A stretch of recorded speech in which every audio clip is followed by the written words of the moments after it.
If you got back to your office and you're trying to download the files that you just filmed on your drone and somehow one or a few files are corrupt, don't despair. There is actually a really quick way to restore that data, and it's gonna take you less than 5 minutes. I took a very long footage of the new FPNL Clean Energy Center. I had some wonderful shots of that billion-dollar project, and when I tried to open the video file on the computer, it just wouldn't.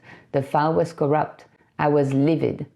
What I didn't know at the time is that you can actually get back that data, so don't do anything crazy, don't delete anything.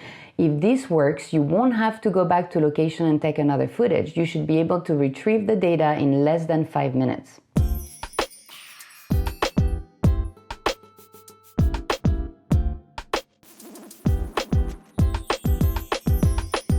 Thank you for checking Katya's Buzz. Please take a second to like the video and subscribe to my channel so you get more information like this. Get that memory card back on your drone. Wait until it clicks so that it's really inside. Then start your drone. So you press in the top. Let it boot.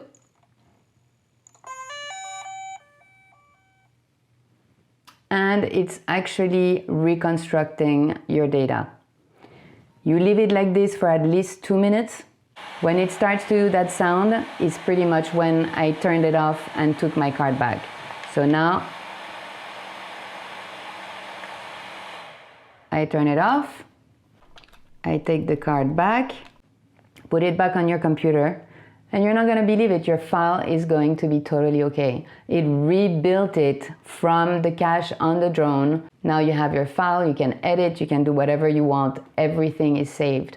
I cannot believe it saved my life. I thought I was gonna have to go back to location to film everything again.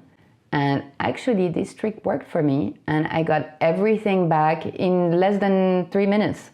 And now I'm able to edit and film my video and I'm totally super psyched about it. So let me know in the comments below if this trick worked for you and if I can help you with anything else with drone. I thank you so much for visiting Katya's Buzz, where I put videos that I find helpful. Please take a second, press like and subscribe to my channel so you get more information like this. I look forward to seeing you in the next episode. Have a beautiful day.